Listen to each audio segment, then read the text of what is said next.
जो व्यक्ति स्वप्न में अपने पुराने घर को गिराकर नया घर निर्माण करता है, उस व्यक्ति को रोग से मुक्ति मिलती है। स्वप्न में जिस व्यक्ति का स्पर्श धूमकेतु अथवा नक्षत्र से होता है या विद्युत व मेघों से होता है, उसका निश्चित ही शुभ होता है। समुद्र या नदी को जो यान द्वारा तैरता है अथवा अपूप मालपुआ मिष्ठान को खाता है, उसका धन वृद्धि वह व्यक्ति धन वृद्धि को प्राप्त करता है। स्वप्न में मिट्टी के भांडों को, गायों को या चौपायों को जो देखता है, उसका भूमंडल पर विशाल साम्राज्य खड़ा होता है या व्यापार बढ़ता है। स्वप्न में जिसके मुख में उष्णगों दूध की धारा गिरती है, उसके शत्रुओं का नाश होता है। अर्थात जिसके मुख में दूध की धारा गिरती हुई दिखे, उसके शत्रुओं का नाश होता है। स्वप्न में जो बीड़ा बजाता है, उसके धन की वृद्धि होती है। स्वप्न में काला अगर, कपूर, कस्तूरी, चंदन या मेघ जिसकी दृष्टि पथ में आते हैं या शरीर में लिपटते हैं या जो लगाता है, वह सम्मान का पात्र होता है अथवा अर्थात उसको बहुत बड़ा सम्मान प्राप्ति होती है। स्वप्न में मित्रों का, भाइयों का, सुसज्जित व्यक्तियों का, बंधुओं का या कमल पुरुषों का दर्शन अत्यंत ही शुभ माना जाता है। धान्य राशि के ऊपर शिखर पर अथवा फले हुए वृक्षों पर चढ़कर स्वप्न में जो व्यक्ति जाग जाता है, उसको बहुत भारी संपत्ति मिलने का योग बनता है। स्वप्न में दुग्ध वाले वृक्ष पर चढ़कर जो जाग जाता है, उसकी धन धान्य समृद्धि निश्चित ही बढ़ जाती है। माता पिता देवता तथा साधुगण को जो व्यक्ति भक्तिपूर्वक स्वप्न में देखता है, उसके सारे रोग नष्ट होने लगते हैं। जो व्यक्ति भक्तिपूर्वक नहीं देखता, उसको रोग की प्राप्ति होती है। उज्ज्वल पक्षी, उज्ज्वल घोड़ा, हाथी या मकान को जो स्वप्न में देखता है या उस पर चढ़ता है, वह बहुत बड़े साम्राज्य का भोग करता है। जो व्यक्ति स्वप्न में अपने पितरों को देखता है, उसका गोत्र बढ़ता है, यानी पुत्र की प्राप्ति या उसके कुल खानदान में किसी संतान रत्न की प्राप्ति हो सकती है। स्वर्ण एवं राजा की कृपा प्राप्ति भी हो सकती है, इसमें संदेह नहीं है। जो स्वप्न में ठंडे जल में स्नान या जल क्रीड़ा करता है, उसका सौभाग्य निश्चित ही दिन प्रतिदिन बढ़ता है। गाय, बैल, मनुष्य, महल, पक्षी, हाथी या पर्वत पर चढ़कर स्वप्न में जो समुद्र के जल का पान करता है अथवा समुद्र के जल को पीता है, वह राजा बनता है, इसमें संदेह नहीं करना चाहिए। अपने मस्तक के ऊपर का गृह भाग जिसके देखते देखते जल उठता है, वह 7 रात्रि के अंदर साम्राज्य को प्राप्त करता है।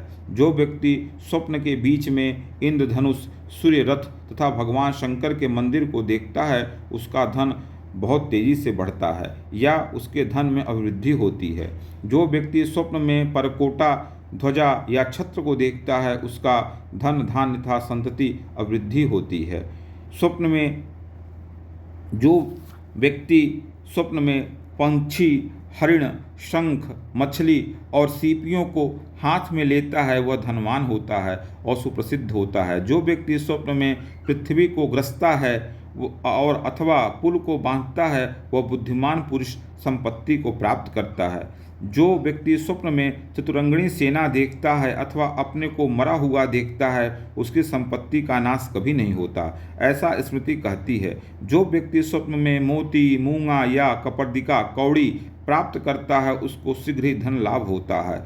जो व्यक्ति स्वप्न में धब्बादार पक्षी, नीलकंठ, खंजन एवं सारस को स्वप्न में देखकर जग जाता है, वह निश्चित ही पत्नी या अपनी प्रेमिका को प्राप्त करता है। जो पुरुष गोदोहन वाले पात्र में फेन युक्त उत्तम दुग्ध को पीता है तथा जो स्वप्न में सोमरस आसव पान करता है, उसका मंगल होता है। जिसके स्वप्न में गेहूं का दर्शन या लाभ होता है अथवा जौ या सरसों का दर्शन या लाभ होता है, उसको विद्या की प्राप्ति होती है। राजागण, ब्राह्मणों, गौवों, देवों तथा पितरों का स्वप्न में दिया हुआ आदेश उसी रूप में फलीभूत होता है, इसमें कतई संदेह या संशय नहीं करना चाहिए। जो स्वप्न में अपनी बाह में ध्वजा को, नाभि में लता को उत्पन्न देखता है, उसकी लक्ष्मी दासी बनती हैं। इसमें तनिक भी संदेह नहीं करना चाहिए। जो स्वप्न में अपने को धुआं पीते देखता है उसके ऊपर लक्ष्मी प्रसन्न होती हैं, इसमें किसी प्रकार का संदेह नहीं है। जो स्वप्न में व्यक्ति धूम या लपट से अग्नि स्नान करता है या ऐसी अग्नि को खाता है, उसकी लक्ष्मी सदा स्थिर होकर निवास करती हैं। स्वप्न में अगम्य, जिससे शारीरिक संबंध किसी कारण विशेष से वर्ज हो, स्त्री के पास जाकर अभक्ष अखाद्य पदार्थ में शंका शुद्ध बुद्धि न रखकर भक्षण करे, उसे सैकड़ों स्त्रियां प्राप्त होती हैं। नदी की भंवर, स्वास्तिक चिन्ह, दुर्वा और मौली नारा जिसको स्वप्न में दिखे वह राजाओं में अग्रणी होता है या राजाओं के पास उसको जाने का अवसर प्राप्त होता है, ऐसा मानना चाहिए। सबका अपना अपना इसमें मत है। पंखा, अंकुश, वज्र, पात्र, ध्वज एवं तोरण, पताका को जो व्यक्ति स्वप्न में देखता है या छूता है वह अभिवृद्धि को प्राप्त होता है। जो व्यक्ति स्वप्न में भगवती लक्ष्मी, भगवती सरस्वती, सूर्य का बिंब तथा गोत्र के देवता का स्वप्न में दर्शन कर जग जाता है वह धन्य और समाज में सर्वमान्य होता है। पूर्ण जल, सरोवर, तालाब, समुद्र एवं मित्र के नाश को जो व्यक्ति स्वप्न में देखता है वह बिना किसी कारण के अचानक अकारण धन को प्राप्त करता है। जो व्यक्ति स्वप्न में केला आदि के फूल से लदे वृक्ष दिखे तो व्यक्ति का कभी भी अशुभ नहीं हो सकता। अंगूर, अखरोट, खिरनी, सुपारी, नारियल आदि फलों को जो व्यक्ति स्वप्न में देखता है वह उत्तम संपत्ति को प्राप्त करता है। अशोक, चंपा, स्वर्ण, चंदन को जो व्यक्ति स्वप्न में देखता है वह लक्ष्मी तथा धन धान्य को प्राप्त करता है। इलायची, लवंग, कर्पूर एवं सुगंधित फलों से को तथा जायफल को जो व्यक्ति स्वप्न में खाता है या देखता है वह धनी होता है।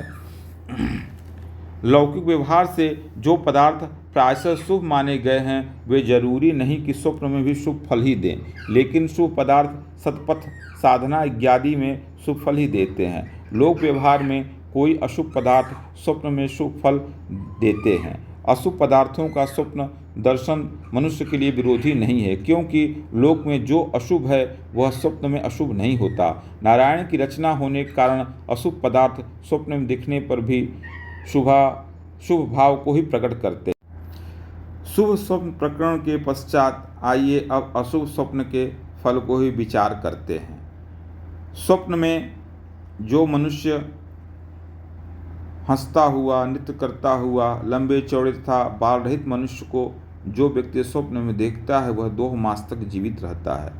कान, नाक, भुजाओं का कट जाना, कीचड़ में डूबना, दांतों और बालों का गिरना, अत्यधिक मांस खाना, मकान का गिरना, राजमहल का फट जाना, जो व्यक्ति स्वप्न में देखता है वह अनेकों रोगों से घिर जाता है, उसकी मृत्यु भी हो जाती है, ऐसा डर होता है। घोड़ों का, हाथियों का, वस्त्रों का तथा भवन, स्थान आदि का हरण होते देखना, लूटपाट देखना, जो व्यक्ति स्वप्न में देखता है उसको राजभय उत्पन्न होता है। स्तंभ, पलाश, बांबी तथा नीब वृक्ष पर चढ़ना, ताल वृक्ष, कपास, रुई, लोहा आदि की प्राप्ति स्वप्न में अशुभ फल को देने वाली होती है। स्वप्न में क्रीड़ा करना, लाल वस्त्र पहनना, जल बहाव को देखना, पकाए हुए मांस का भोजन करना अत्यंत अशुभ होता है। अट्टहास नृत्य करता हुआ मनुष्य को देखना, 2 माह में मृत्यु होने का भय, कीचड़ में डूबना, रोगों से घिरना, शरीर का अंग कट जाना, रोगों से घिरना, दांत बाल का गिरना, रोगों से घिरना, अत्यधिक मांस खाना, रोगों का आना, मकान महल का फट जाना, रोग का भय, घोड़ा, हाथी, मकान की लूट, राजभय, पत्नी हरण, धन नाश, अपना अपमान देखना, क्लेश कलह का होना, जूता की चोरी देखना, रोगग्रस्त होना, पत्नी की मृत्यु देखना, रोगग्रस्त होना, दोनों हाथ कटना, माता पिता की मृत्यु का संकेत, आंधी तूफान से घिरना मृत्यु का संकेत, शिखा उखाड़ दी जाए तो मृत्यु का भय, कान में सांप या कीड़ा घुसना, रोग से मृत्यु का भय, चंद्र सूर्य का ग्रहण करना, 5 रात के अंदर मृत्यु, नेत्र रोग, दीप जलना, तारा टूटना, ये सब देखने का मतलब है अंगनाश होने का भय बना रहता है। स्वप्न में ये सब देखने का जो फल है बताया गया है। दरवाजा, परिघ, ग्रह, जूता का टूटना वंशनाश का संकेत, हरिण, मेष, हाथी का बच्चा अनिष्ट प्राप्ति का संकेत, सर्प, नेवला, सूअर, गीदड़ आदि देखना शत्रु वृद्धि का संकेत, तेंदुआ दर्शन भी शत्रु वृद्धि का संकेत ही माना जाता है। चीता, हरिण, गैंडा दर्शन सौभाग्य का नाश, कौवा, उल्लू, खंजन, सूअर देखना निर्धन होना। इसको देख के सो जाना चाहिए, जगना नहीं चाहिए। स्वप्न के बीच में जो व्यक्ति चर्बी, सड़े दुर्गंधित अन्न को खाता है वह निश्चित तौर से रोगों के कारण मृत्यु को प्राप्त होता है। कांजी, शहद, तक्र, मंठा या छाछ को तेल या घी से जो व्यक्ति स्वप्न में अभ्यांग उपटन करता है वह व्यक्ति निश्चित ही मृत्युतुल्य कष्ट को प्राप्त करता है। स्वप्न में जो व्यक्ति कुरंटक, सदाबहार पुष्प, करंज, करौंदा, कुजट पुष्प विशेष तथा सप्तछद, चितवन आदि वृक्ष विशेषों का दर्शन करता है वह कष्ट को प्राप्त करता है। इन्हें खाने पर फिर सकुशल कैसे संभव है? कर्णिकार पुष्प, शीशम वृक्ष, धव वृक्ष, खैर वृक्ष, बेर वृक्ष, शमी वृक्ष आदि का स्वप्न में दर्शन नाशकारक माना गया है। इस प्रकार आज मैंने आपको शुभ अशुभ एवं मिश्रित स्वप्नों का फल बताया है। अब आप ये विचार कर लें कि जब शुभ स्वप्न देखें तो तत्काल जग जाएं और भगवान नाम स्मरण करें, और अशुभ स्वप्न देखें तो सो जाएं और प्रातः उठकर उस दुःस्वप्न निवारण के लिए मंत्र जप करें, भगवत स्मरण करें या उसका कोई विशेष उपाय अपने गुरु या पुरोहित से प्राप्त कर जानकर उस उपाय को करें जिससे दुःस्वप्न का फल नाश हो जाए। और शुभ स्वप्न जब देखें तो उसको भी अपने गुरु से या पुरोहित से उसके फल के बारे में जान लेना चाहिए, फिर उस पर आगे विचार करना चाहिए। आगे अगले अंक में हम स्वप्न फल पे विचार करेंगे एवं दुःस्वप्न के विनाश के लिए मंत्रों का उपाय और विविध उपायों पर चर्चा करेंगे। आज के लिए बस इतना ही। प्रिय दर्शकों, आपका शुभ हो, मंगलमय हो, कल्याण हो। जय गणेश, जय विश्वनाथ, हर हर महादेव।